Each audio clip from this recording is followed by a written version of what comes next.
Good morning and welcome. You're watching Market Cafe on ET now. Let's quickly take you through all that's happening in global markets. That's Ankita Saxena. I'm Harsh Saita.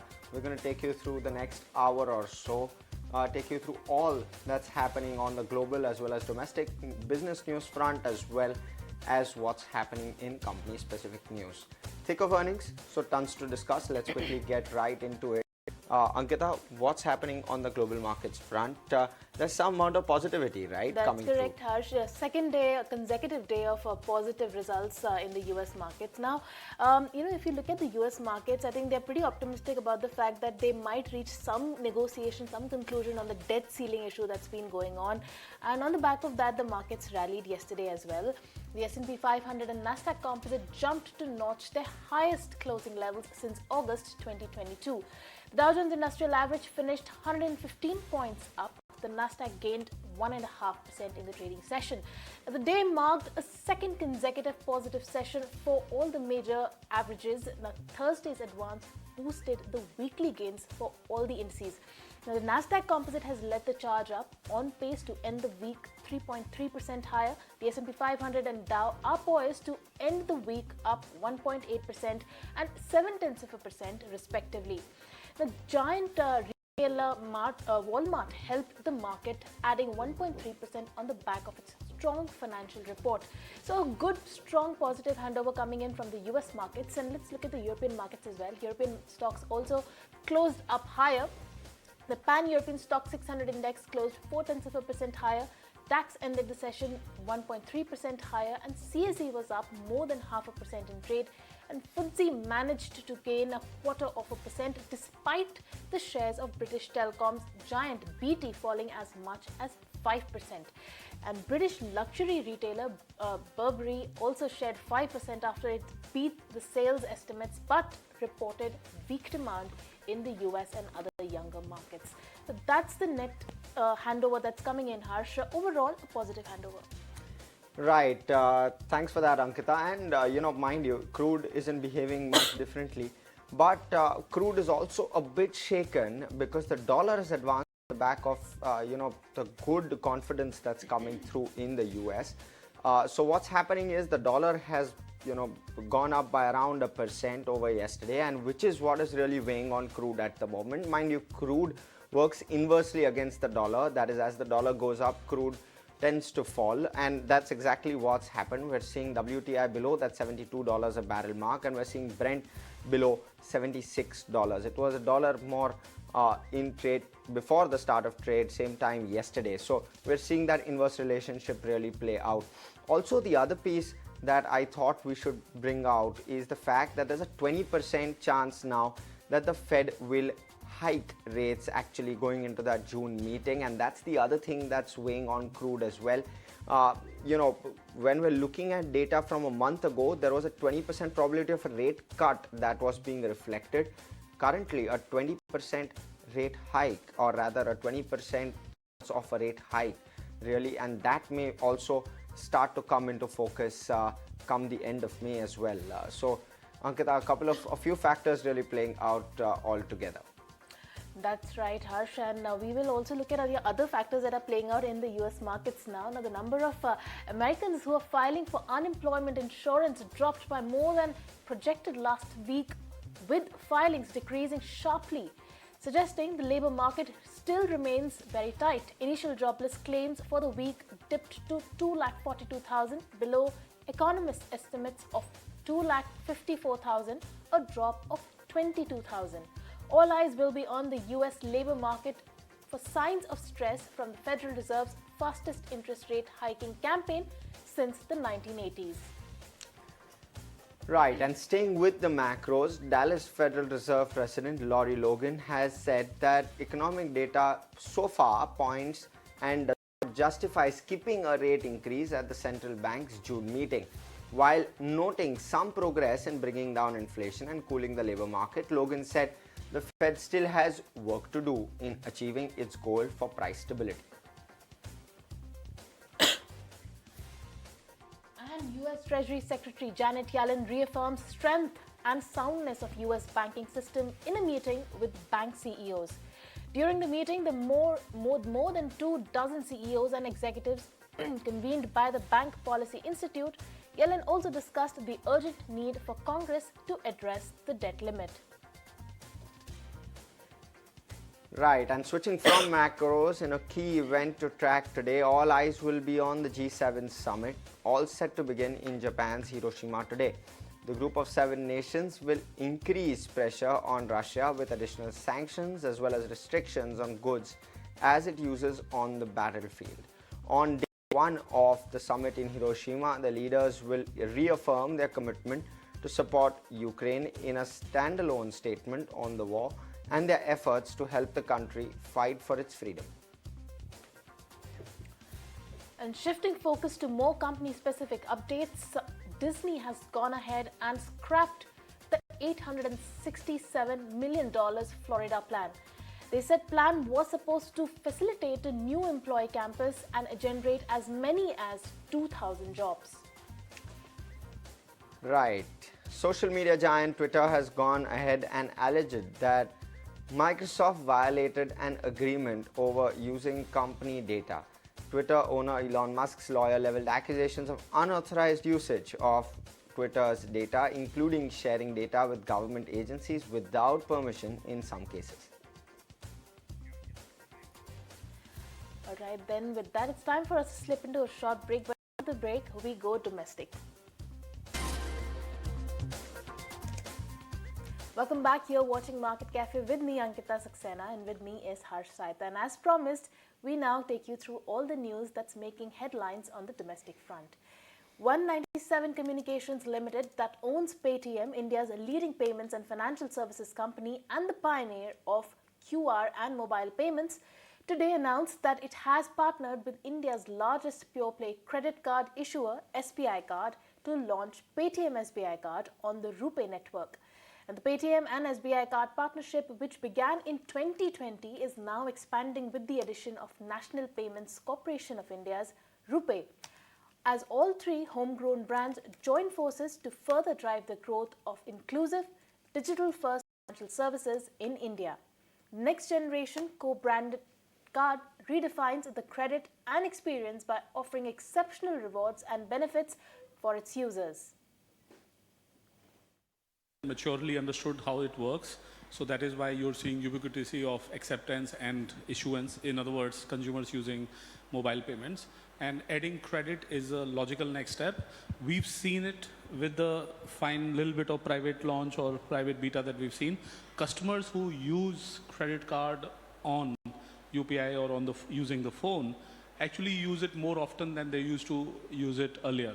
So it is definitely the next revolution.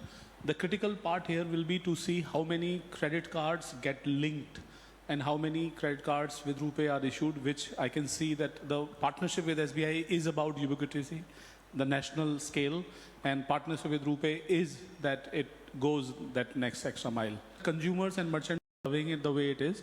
Especially important thing to know is small merchants can take 0% MDR of RuPay credit card on this. Actually, this is important to understand. Less than 2,000 rupees is 0%. And I think that will remain long-term committed.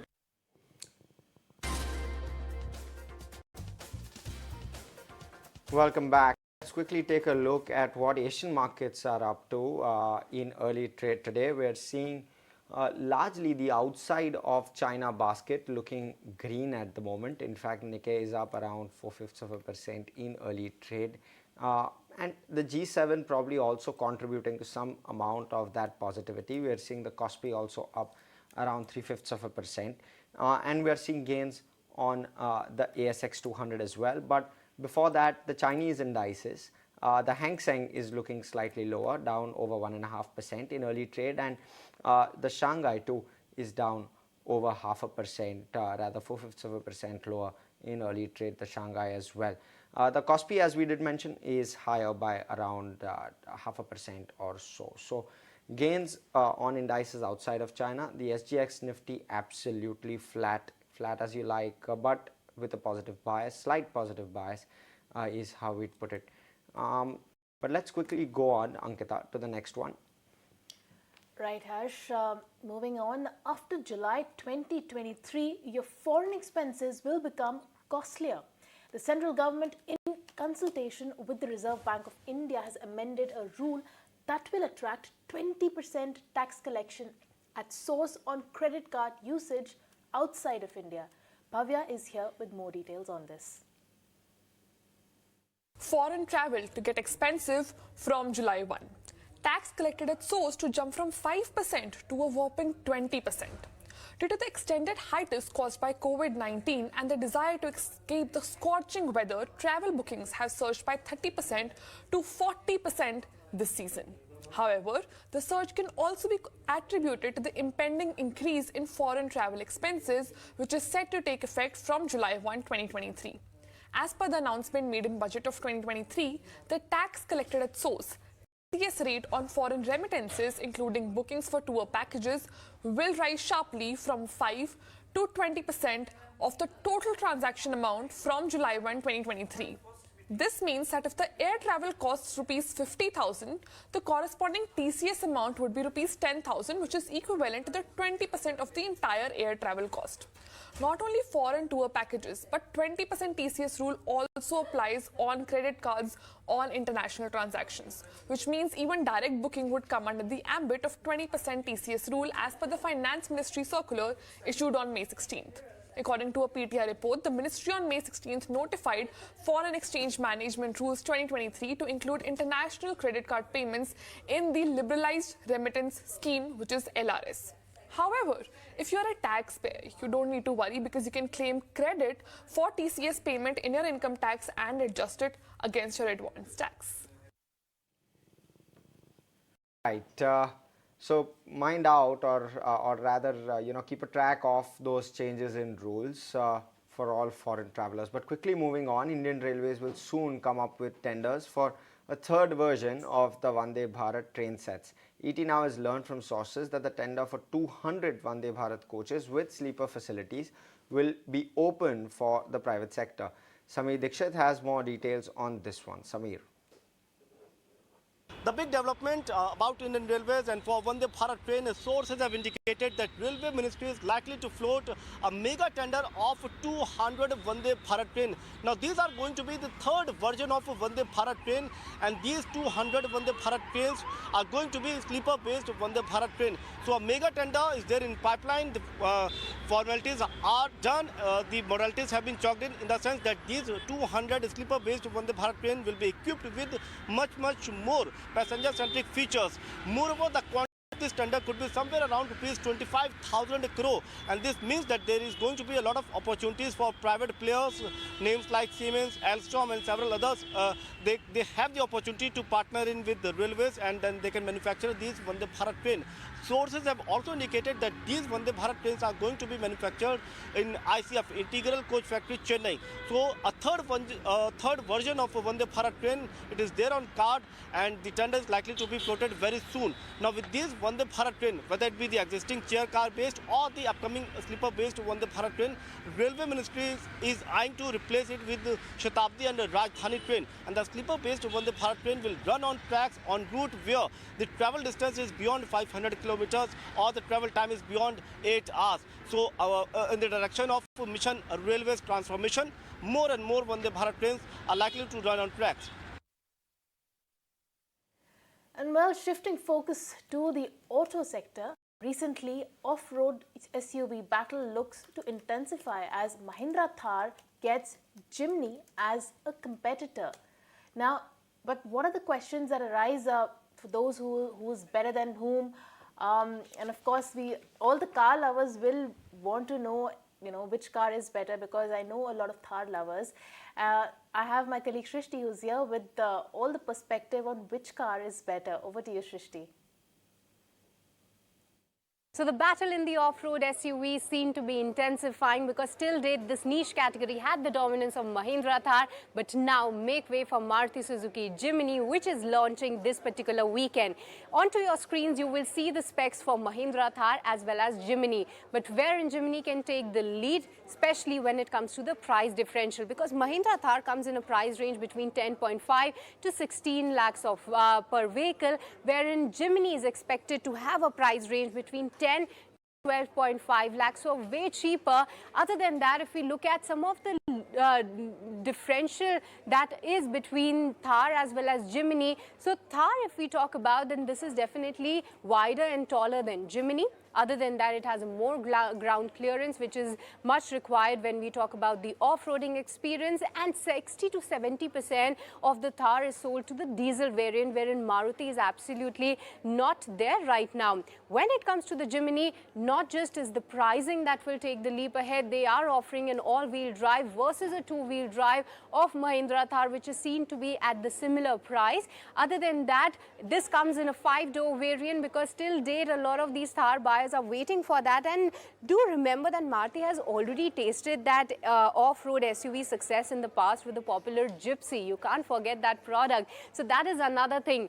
But let's talk about the booking numbers and how it is expected to pan out, because what we understand is that Maruti Suzuki already had 27,000 of bookings for Jimny, wherein Thar, they have a monthly run rate of around 5,000 of units. Analysts expect that Jimny can take some bit of a pie, and the monthly run rate is expected at 2,500 of units is what they are understanding. So this particular space is definitely getting interesting. Right, thanks for bringing us that, Shrishti. But let's quickly move on. The Civil Aviation Minister Jyotir Aditya Scindia has says that Go First crisis is not a great situation for civil aviation. However, each airline is supposed to solve their own issues. Let's listen in to what he says about the Go First crisis. Is not a great thing for civil aviation. However, each company has to manage its own issues. As far as the ministry is concerned, we are quite steadfast in our resolve in terms of helping airlines with whatever fundamental issues there are. But as I said, it is something that each individual company which has to manage its own issues. We have very clearly said that we would want a resumption of flights as soon as possible. They have to submit their plan to DGCA, which will cover the number of planes, the number of routes, and basis that plan, DGCA will then decide how to take it forward. And the government is proposing to slash the subsidy for electric two vehicles to 15% for the sale price of from 40% at present, to spread the incentive to a larger number of vehicles. The Ministry of Heavy Industries has sent a recommendation in this regard to a high-level interministerial panel that will take a final call on this matter. Now, how will this affect the on-road prices and the company? My colleague Shrishti is here with all those details. Take it away, Shrishti. Well, yes, absolutely, because till date we were seeing that a lot of these e-two-wheeler companies were struggling to get their FAME subsidies share, but now some more pain has been added, where there is a proposal to cut the FAME subsidies of the e-two-wheelers from current 40% to 15%, and the Ministry of Heavy Industry has sent a recommendation in this regard to a high interministerial panel, wherein the high interministerial panel will take the final decision on this one. This will definitely could lead to a rise in the per unit cost for the customers, and officials say that this will actually get more and more companies into the spectrum that can actually go ahead to take this kind of a subsidy benefit, is what the point that they are raising with the cut that is still in the proposal.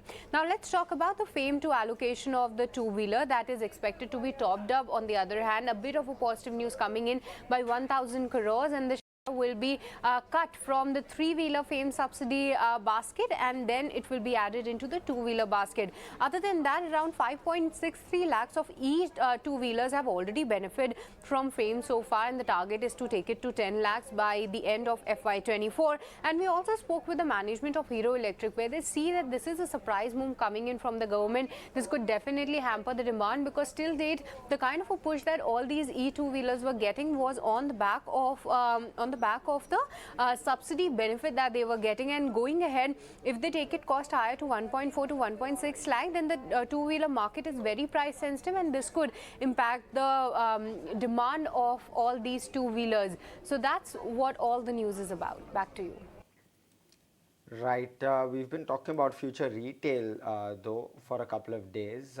Space Mantra, a company promoted by former NBCC chairman Anup Kumar Mittal, has emerged as the only bidder seeking to take over the whole of future retail, as the bids for the defunct retailer were opened on Thursday. The ET, Economic Times, has reported. Space Mantra's offer of 550 crore, however, is less than 3% of the total outstanding dues of 19,200 crore rupees of financial creditors, and is also conditional on it being able to realize value from the sale of the remaining assets in the company. The creditors have also received 5 other much smaller bids for different parts of the retailer. The bids will now be given to process advisor Alvarez and Marshall for evaluation. Space Mantra's plan envisages a payment of 550 crore rupees after completing the sale. Welcome back. You're watching Market Cafe, and it is that time of the show where we get you all the stock specific action. And for that, we have Ansh joining us, who will be telling us all the stocks that are on his radar and that we need to keep an eye out for. Ansh, take us through all these stocks. Hi Ankita. So Key Industries will be the first stock in focus for today's trading session, as company has secured a long-term lease of industrial land in Gujarat for the greenfield expansion. Apart from this, RVNL will also be in focus, as the company has said to the exchanges that they have signed an MOU with NHAI for construction of multimodal logistics parks. In terms of earnings, Syrma Technology has shown a remarkable growth with an 83% increase in revenue and 148% surge in net profit. Krishna Institute of Medical has shown a strong year-on-year revenue growth of 54.7% and 15.6% increase in net profit. PI Industry has delivered results with 12% revenue growth on year-on-year basis and a significant 37.7% rise in net profit. Gland Pharma's year-on-year revenue has declined by 28.8% with a net profit decrease of 72.6%. Lastly, Tata Elxsi reported a quarter-on-quarter revenue growth of 2.5% to 838 crore with a net profit increase of 3.6%. So keep an eye on the stocks. Thanks for that, Ansh. We'll keep an eye out on all of those. But let's quickly move on. In the latest on the regulatory front, market regulator SEBI has released a consultation paper on a performance-based total expense ratio. It has invited comments and suggestions on the discussion paper till June the 1st. Yes, SEBI has come up with the consultation paper on total expense ratio. These are the charges which are levied by mutual funds, and in that one of the proposal has been whether or not there should be performance-based TER, meaning if a fund manager is performing, he or she should be incentivized. In fact, the charges can be more.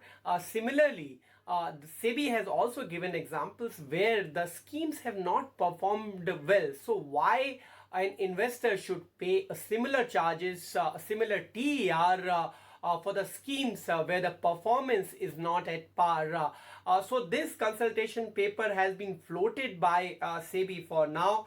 It has also suggested that to start with, performance-linked TER can be enabled for active open-ended equity scheme. There are other suggestions as well as far as TER is concerned. One of them has been that there should be uniform charges for TER. In fact, TER should be inclusive of all the charges. There should not be any other charge levied over and above TER. There is also a suggestion of capping the maximum exit load charges that is presently at 5%, and that should be reduced to a maximum of 2%. Right, thanks for that, Ankur. Now, banking biggie SBI reported its numbers, and let's talk about what brokerages are saying about those numbers. BofA continues to maintain a neutral on the stock. They've hiked their target price from 610 to 645, though they believe that Q4 was a strong quarter, but the thin capital buffer is going to be an overhang for the bank, and what they also believe is healthy loan growth is led by large corporate, retail and agri, and the management is confident of maintaining ROA trajectories in FY24. So those are the positives. Quickly moving on, JP Morgan maintains an overweight, target price 720 a share. They believe that asset quality continues to surprise positively. Advances growth is slightly ahead of the system, that's a positive as well, and slower fee and OPEX are the possible key drags in this quarter as well as going forward. Goldman Sachs maintains a buy on the stock as well. They've hiked their target price from 743 to 746. They believe that ROAs have scope for further expansion. Capital ratios are comfortable to support growth, and they believe that predictability of earnings and growth remain reasonably strong for SBI. So quite positive there. Macquarie, lastly, they have a buy with a target price of 695 a share. They believe that the earnings beat is driven by lower provisioning. ECL impact is going to be well contained is their view, and weak deposit growth and strong unsecured credit growth, not a major concern, is what they are picking up from the management. So largely it seems like positive commentary coming in from brokerages on SBI. Ankita. All right, then we'll move on to more brokerages. We have Vinny joining us with the brokerage notes of the day. She's scanned the brokerages. Vinny, tell us, what are the brokerage notes saying? What are the stocks that we need to keep on our radar? Absolutely. Firstly, let's start with Bharti Airtel, because we have a note coming in from CLSA. They're maintaining a buy rating on Bharti Airtel given a target price of 1,015 rupees per share. What they're highlighting in terms of fast growing, high margin Africa mobile money business, and the listing ahead is also there. The ability to add value is quite significant, and the management is also quite committed into the separate listing as well. Based on the calendar year 21 investments, implied a valuation in terms of 50% for their current Africa market cap as well. And Africa currently accounts for around 30% of Bharti's consolidated operations, and it has a 56% ownership there. So on the back of that, they are keeping a buy rating on this one. Moving on to Interglobe Aviations, we did have the numbers that came in yesterday. What you look at it, Credit Suisse is maintaining an outperform rating given a target price of 2,450 rupees per share. They believe the muted overall yield impact of Gopher's bankruptcy may be a long-term positive and will work a long-term positive for Interglobe Aviation. Overall, the grounding situation currently is also unchanged. Falling ATF processes may make a sustainable growth and spread for the company going forward as well. Goldman Sachs too is maintaining a buy rating given a target price of around 2,600 rupees from previous target price of 2,420 rupees per share for Interglobe Aviation. Strong near-term setup is keeping them positive. Also, the long-term thesis playing out well for Interglobe Aviation, and they've raised their FY24, FY25 EPS by 15 and 10% respectively. Lastly, a note coming in on Container Corp. They too released their numbers yesterday. Macquarie is maintaining an underperform rating, target price of 620 rupees per share. They believe that the top line came in line with expectation, but the key negative was the weaker than expected margin performance, and segmental performances indicated a higher unallocable expense as well. So on the back of that, they are a bit underperformed in terms of not too positive on Container Corp. Thanks so much for that, Vinny. Let's quickly move on. The big interview though, as we focus on the QSR space, ET Now managing editor Nikunj Dalmia caught up with the Jubilant Foodworks MD and CEO Sameer Khetarpal on a whole host of things ranging from demand, QSR trends amid inflationary pressure, role of tech, as well as the overall road ahead for the business. Let's hear out what he thinks of demand, especially over the short term. There are a few short-term pressures that I see driven by inflation, driven by some of the pent-up demand that you saw post-COVID normalizing. And as I see the inherent latent or inherent demand in our economy, or what consumers are looking, is over a medium to long term is super robust. So I am not too worried about the short-term changes, I think the tide should turn around very quickly. Because of high inflation, price increases, consumer made choices towards lower ticket sizes, or they moved from a large pizza to medium pizza. But as inflation kind of stabilizes, I do expect this to bounce back relatively sooner. Do you expect a bounce back in this year itself?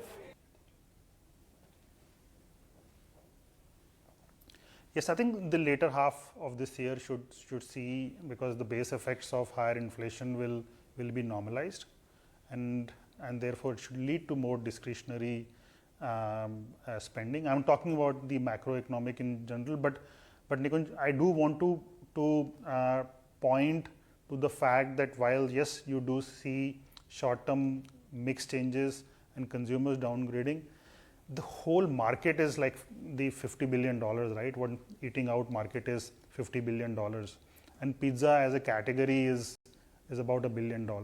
So to me, the competition is, or the opportunity is far bigger than how we slice and dice the market, to be honest. So I'm more focused on internal driving technology, building the commissaries, opening stores, making sure the experience is great, launching the 49 rupee pizza to a gourmet pizza at 699. I think there is enough opportunity that my team is focused on, and that's what like keeps me exciting rather than a little bit worrying about some of the macroeconomic things.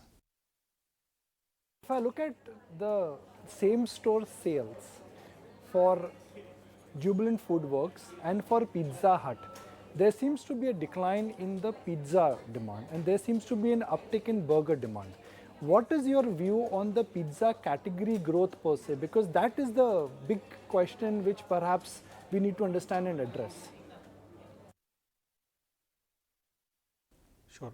No, I think I will answer your question again. Firstly, the overall QSR or organized QSR as a service is minuscule when it compared to eating out. So it's a less than 2%, and the competition is not necessarily with Pizza Hut or some other pizza selling chain. It is also with a samosa and a vada pav and an idli and a sambar, right? Because that's where the large market is. Now, having said that, coming to pizza specifically, cheese has been a decadal high in terms of price. There was huge, we face unprecedented inflationary pressures on oil, on wheat, and therefore everybody took price hikes and passed it on to the consumer while also looking at internal efficiencies.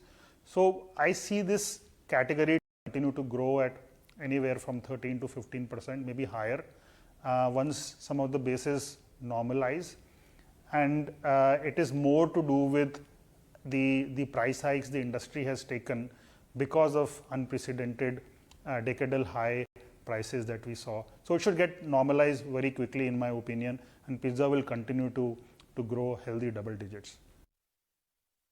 Could you just share with for our viewers that at percentage of the total sales for Jubilant Foodworks, how much is coming from pizza, and do you see that number changing going forward? Yeah, I think we don't disclose segment-wise revenue, Nikunj, but of course, large majority of our revenues come from pizzas, and the other businesses are very small and nascent. So Popeyes is just 1 year old. We repivoted our model from Dunkin' to Coffee First, which is a very fast-growing market, and we are growing Hong's as a first Indian brand or an in-house brand, as we call it, and then looking at opportunities outside of India. But so majority of the revenue does come from pizza, but the opportunity again remains. I think chicken is a large market. Popeyes is some outstanding product and customer feedback. In Chinese, there is no organized player, and coffee as a market is expanding rapidly as consumption grows in India. I'm looking at some of your recent acquisitions in last 2 years. You acquired 10% stake in Barbecue Nation. You have invested 35% stake in a Mumbai food tech company. You've acquired a stake in a Netherlands-based food company. What is the thinking behind putting these small stakes strategically, or you think these are the businesses which are future businesses, you would be scaling them up? So great question, Nikunjan. I think I look at this strategically, and like any other business or a leader in this space, we have to, in line with our strategy, I want this company to be ops and tech focused, right? So therefore, you will see certain investments in technology. The second pillar is we are here to serve consumers in emerging economies. So there are like 6 billion out of 8 billion people in the world, or even more than that, actually reside in emerging economies. So what the playbook for Domino's, which is focus on value, great customer experience through delivery excellence, and an outstanding product, this playbook to me is very applicable outside of India in emerging economies. We've built a strong technology backbone through our own app, where we get more than 11 million monthly active users. We have 13.5 million Cheesy Rewards loyal members who are coming back and asking for more pizzas. So when I look at this backbone along with the supply chain and the commissaries that we have, that is a very compelling proposition. We will strengthen the technology, we will strengthen the cuisines or occasions to serve the consumers in emerging economies, be it chicken. And so I view this more strategically. And of course, we have to be patient. When I say strategy, it takes a 3 to 5 year for these investments to pan out. Right, with that, we're completely out of time on this edition of Market Cafe. From Ankita, myself, and everyone who puts the show together, thanks so much for watching. Stay tuned, the market on the other side.